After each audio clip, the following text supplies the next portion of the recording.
सभी भगवत प्रेमियों को हमारी राधे राधे। मानव जीवन का सर्वोत्कृष्ट फल सत्संग श्री भक्तमाल कथा के माध्यम से हमें मिलने जा रहा है। श्री भक्तमाल कथा के प्रधान श्रोता हमारे श्री प्रिया प्रीतम जी हैं। उनके श्री चरणों में प्रणाम करते हुए आइए आज के भक्त चरित्र का श्रवण करें।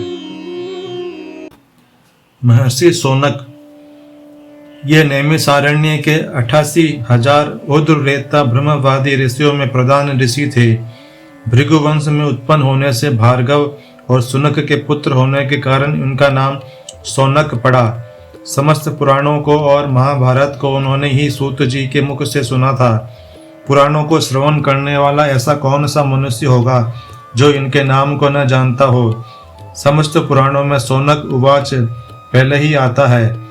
हमें पुराणों में व्रतों का महात्म्य तथा तीर्थों की महिमा जो कुछ भी सुनाई पड़ती है सब शौनक जी की ही कृपा का फल है। ये हजारों वर्षों का श्रवण सत्र करते थे।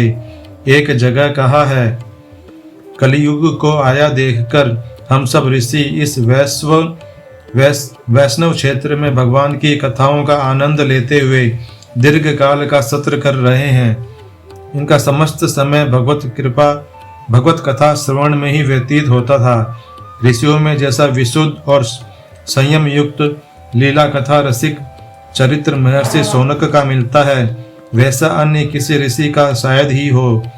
ये नियम से हवन आदि नित्य कर्म करके कथा श्रवण के लिए बैठ जाते थे और फिर भगवान की कथाओं में ही पूरा समय लगाते थे। इस प्रकार शौनक जी हमें पुराण कैसे सुनने चाहिए इसकी शिक्षा देते हैं।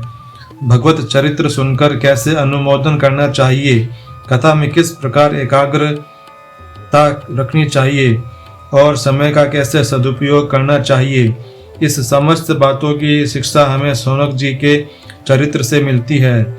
भगवान के भजन में कितनी और कैसी निष्ठा इनकी थी यह इनके निम्नलिखित वचनों से प्रकट है। जिनका समय भगवान श्री कृष्ण के गुणों के गान अथवा श्रवण में व्यतीत हो रहा है उनके अतिरिक्त सभी की आयु व्यर्थ जा रही है। ये भगवान सूर्य प्रतिदिन उदय और अस्त से उनकी आयु छीनते जा रहे हैं। जीने के लिए तो वृक्ष भी जीते हैं। लुहार की धोकनी क्या श्वास नहीं लेती। गांव के पालतू जानवर क्या मनुष्यों की ही तरह खाते पीते या मल मूत्र त्याग नहीं करते। तब उनमें और मनुष्यों में अंतर ही क्या है। जिसने भगवान श्री कृष्ण की लीला कथा कभी नहीं सुनी वह नर पशु कुत्ते ग्राम सुकर ऊंट और गधे से भी गया बीता है। सूत जी मनुष्य के जो कान भगवान श्री कृष्ण की कथा कभी नहीं सुनते वे सांप के बिल के समान हैं। जो जीभ भगवान की लीलाओं का गायन नहीं करती वह मेंढक की जीभ के समान टर टर करने वाली है।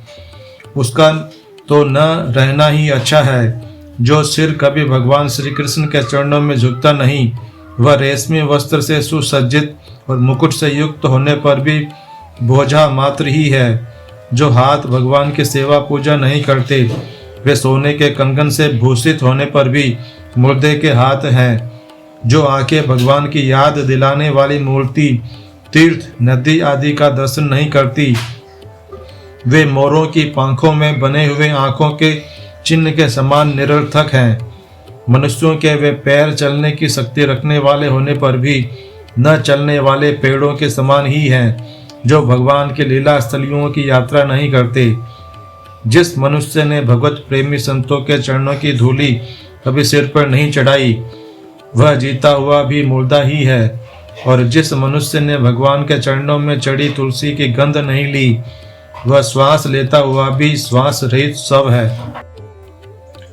आज के हमारे भक्त चरित्र का वर्णन इतना ही। कल हम एक नए भक्त चरित्र के साथ श्री प्रिया प्रीतम जी के समक्ष प्रस्तुत होंगे। आपको हमारी राधे राधे।